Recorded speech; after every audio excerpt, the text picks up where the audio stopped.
Pessoal, amanhã, 14 de março, é o Dia Mundial da Incontinência Urinária, uma situação que atinge cerca aí de 45% das mulheres e 15% dos homens com mais de 40 anos. Para falar sobre este assunto, meu convidado de hoje é o médico urologista Mário Kempis. Muito bom dia, doutor, por estar aqui falando sobre um assunto que muita gente deixa ali embaixo do tapete, né? Já começa a sentir alguns sintomas e vai deixando, porque... não é algo que não vai me matar, mas é algo que incomoda, não é isso, doutor? Muito bom dia. Bom dia, com certeza. A incontinência urinária, que é o ato de perder xixi involuntariamente, sim, ela acomete a 5% da população em geral, que começa desde as crianças, desde daquelas crianças que perdem xixi à noite, né? Que a gente chama de enurese noturna, até aquelas mulheres de meia idade que têm a perca de xixi pela urgência miccional, que é aquela vontade louca de fazer xixi, aquelas pessoas que perdem o xixi quando fazem esforço, e os homens ao tossir, ao se abaixar, espirra, às vezes ao caminhar, né? E os homens, quando vai passando da idade, vai chegando ali aos seus 60, 70 anos, uma incidência muito grande. Como a gente falou, 45% das mulheres acima de 40 anos e 15% dos homens acima de 40 anos têm algum grau de incontinência urinária. Só quando chega mais lá para a idade mais avançada. É uma doença mais comum na idade adulta, né, nos idosos, mas também é uma doença também existente nas pessoas mais jovens, inclusive crianças que têm enurese noturna. Pois é, agora muda muito a questão, então, do que está causando. Com certeza. Verdade, já que atinge todo mundo, praticamente. Exatamente. 5% da população mundial tem. Olha, a incidência é muito grande. Nas crianças, né, e adolescentes, é o que provoca? O que é que acontece? As crianças, a menina, ela tem que ter o controle esfincteriano, o controle do xixi até os seus 5 anos de idade. Sim. E os meninos têm que ter aquele controle a partir dos 6 anos de idade, tá? Aquelas crianças que perdem xixi involuntariamente à noite, que a gente chama de enurese noturna, isso é um problema extremamente grave. Depois dessa idade já tem que ficar de orelha em pé, os pais. Com certeza. Por quê? Porque isso compromete o desenvolvimento social dessa criança. Sim.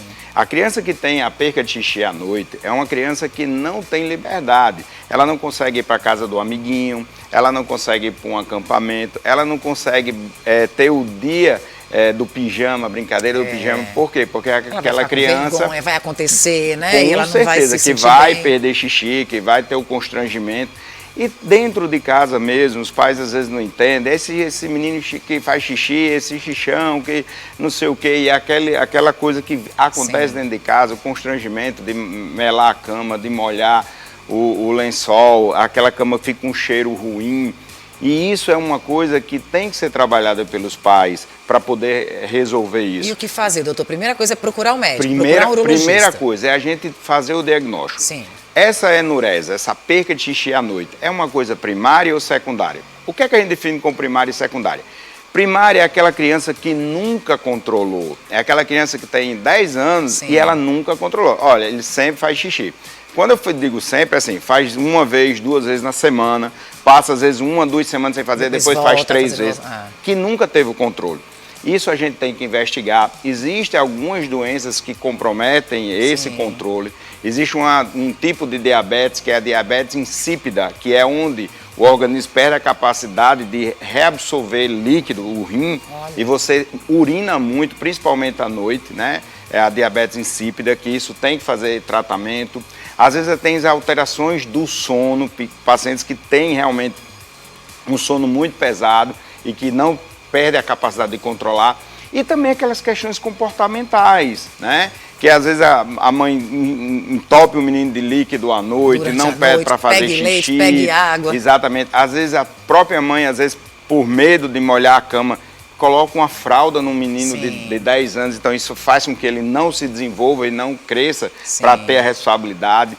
Então, tem as medidas comportamentais que a gente pode trabalhar e que na grande maioria resolve os casos, ou naquelas casos de exceções que são as doenças realmente precisam ser investigadas e tratadas adequadamente. E tem aquelas incontinências que são secundárias. É aquela criança que é perfeita, controla o seu xixi ali com 3 anos, 4 anos, mas com 10 anos ela começou a perder xixi na cama. Geralmente isso existe um substrato diferente aí, que é um problema comportamental relacionado a algum problema ambiental. Sim. É um divórcio dos pais, mesmo, um bullying né? na escola, é uma mudança de endereço, é alguma coisa. Então, a gente tem que trabalhar isso, porque se isso não for trabalhado, se não for resolvido, você vai crescer, uma criança vai crescer com um problema e vai ser um adolescente problemático, vai ser um adulto problemático, porque nós temos um período da formação da criança, né? Então nós temos a enurese, que é tão comum que a gente, assim, não sabe, não dá importância para o quanto é importante e compromete o desenvolvimento de uma criança se não for tratada adequadamente. E também falando sobre incontinência, falando das mulheres, né? A incontinência urinária, num questionamento sobre qualidade de vida, a incontinência urinária, ela leva a qualidade de vida da mulher lá para baixo. A paciente que tem incontinência urinária, ela não consegue ter uma vida adequada. Por quê? Porque essa mulher, ela não tem liberdade, ela não consegue sair de casa, ela não consegue ir para uma festa, ela não consegue namorar, ela não consegue ter nada. Por quê? Porque está sempre perdendo xixi, então ela vai retraindo. Sim. Ela não quer sair para uma festa porque pode perder xixi. E como é que resolve isso, doutor? Tem que ser cirúrgico? Não necessariamente. Primeiro a gente tem que fazer o diagnóstico. Sim. Existem 3 tipos de incontinência urinária de uma maneira geral. Existe a incontinência urinária por esforço, que é quando você perde xixi ao tossir, espirrar, se abaixar.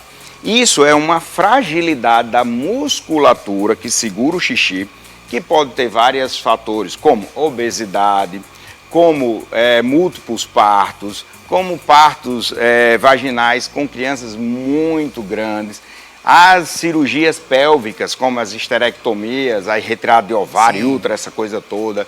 Também aquelas pacientes que fazem radioterapia, tem problema da parte retal ali, então tem várias doenças. Então, geralmente, a incontinência urinária de esforço, ela é corrigida, na grande maioria, com cirurgia. Que antigamente as pessoas chamavam da suspensão de bexiga, né? Que é difícil a gente hoje pegar uma mulher, hoje no consultório, uma mulher que tenha 60 anos, que não diga, eu já fui em cirurgia de suspensão, né? Que essa cirurgia não é uma cirurgia assim muito real, era mais aquela coisa, achava que fazia, achava que dava certo, mas que não resolvia. Mas a gente tem uma cirurgia chamada sling vaginal, que é a colocação de uma telinha ali embaixo, né, que vai apertar e vai resolver. Também, às vezes, em casos mais leves, podemos fazer a fisioterapia pélvica. É isso que muita gente pergunta, né? Tem exercício, tem, para isso? Alguns exercícios melhoram, sim, mas numa fase inicial. Se tiver muito avançado. Aquelas pacientes que têm uma obesidade, que têm um mau comportamento, você corrigindo a obesidade, você melhorando alguns comportamentos e fazendo a fisioterapia, você tem uma melhora, sim. Mas a grande maioria, o tratamento é cirúrgico. Mas também não é nada muito complicado. Não, é uma cirurgia simples, o paciente faz em um dia, se fizer de manhã à noite vai embora, não necessita de grande repouso, às vezes 15 dias de repouso é suficiente e melhora a qualidade de vida assim absurdamente. Nós também temos a incontinência urinária por urge-incontinência, que é aquela... Isso? Explica. Explica agora. É aquelas pessoas que pedem xixi independente do que está fazendo. É aquela vontade louca de fazer xixi subitamente que você não tem o controle. De uma hora para outra, você está aqui conversando, vontade. Eu estou nessa entrevista aqui, Meu Deus, não consegue. Sair. Se não sair, faz na Se eu não tiver um banheiro próximo, eu vou urinar na roupa. Não consegue segurar. Isso é dado por uma hiperatividade da musculatura da bexiga, que pode estar associado a algumas doenças neurológicas, pode estar associado também à radioterapia, pode estar a alguns medicamentos. Tem múltiplos fatores aí, mas a grande maioria se vai resolver com medicamento. E esse medicamento não é medicamento de um dia, uma semana, é medicamento de uso contínuo. Vai ser pro resto da vida. Que hoje nós temos uma gama de medicamentos com excelentes qualidades. Então nós temos a incontinência urinária de esforço, a urge-incontinência, que é a bexiga hiperativa, e nós temos a incontinência urinária mista, que às vezes você tem os dois casos. Sim. Nesses casos você tem que fazer a cirurgia e tomar medicamento o resto da vida. Mas o mais importante é que é uma doença que tem um cunho social muito terrível. Uma vez eu tive um relato de uma paciente que eu sinceramente, eu me agarrei com ela e chorei junto. Oh, meu Deus. Porque a filha comprou um carro novo, né, e foi levar ela para o shopping para estrear esse carro, e ela ficou animada e ao fazer um movimento ela urinou no carro novo. Oh, o carro Deus. tinha Imagina acabado como é de que ela sair não da... se sentia. E a filha não entendeu que isso, então Outro desceu problema, aquelas meu palavras e foi extremamente agressiva e colocou a mãe para fora, que a mãe já bastava aquela coisa toda. Ai, então assim, ela que chorava de tristeza. soluçar por ela ter feito isso, pela reação da família. E é uma doença que tem um comportamento muito terrível na sociedade. Eu sempre brinco que a incontinência urinária, muita gente às vezes não percebe, mas é igual a perfume. Quando você coloca um perfume em alguém, quando você coloca um perfume em si, com 5 minutos você não sente mais o perfume. Mas o perfume está lá. E às vezes ele fica 10 horas, 12 horas. E quem perde xixi, tem um cheiro de xixi. Ela não sente mais. Mas as outras pessoas, mas as pessoas estão ao lado sentindo, sentem. né? Então, quando ela chega numa fila de banco, ou quando ela chega num consultório, quando ela chega numa igreja, ai meu Deus, que cheiro de xixi é esse? E ela sabe que é ela. E isso constrange de uma maneira assim terrível. Então, a mensagem é uma doença comum, não é uma doença de velho. Essa coisa é normal o velho ter? Não, é uma doença e precisa ser tratada. Não é porque é idoso que tem que perder xixi, isso não existe. Então é uma doença muito fácil de tratar. Isso a gente bom, consegue né? tratar facilmente, mas os pacientes têm que buscar. Perder o preconceito, porque o tabu de procurar ainda é grande, ainda né? é muito Infelizmente, grande. Mas tá aí, gente, pelo amor de Deus, tem que se cuidar, tem que ter vida, né? Isso aqui é importante, não deixar de fazer coisas que você gosta, que você deveria fazer, que você se faz feliz por causa, né, desse medo de estar ali muitas vezes em público, estar em sociedade, por algo que possa vir a acontecer. Doutor Mário Kempis, muito obrigada, viu, por essa aula aqui pra gente. Com certeza muita gente está em casa agora, vai repensar 2 vezes, vai procurar aí essa solução que existe. Isso, eu que agradeço o convite sempre e vamos mudar essa realidade, né? Vamos fazer com que as mulheres vivam, né? Sejam mulheres íntegras, sejam mulheres realmente com uma vida social e um problema fácil de se resolver. Basta buscar a ajuda do profissional médico. É isso, obrigada, viu? Tudo de bom. Agora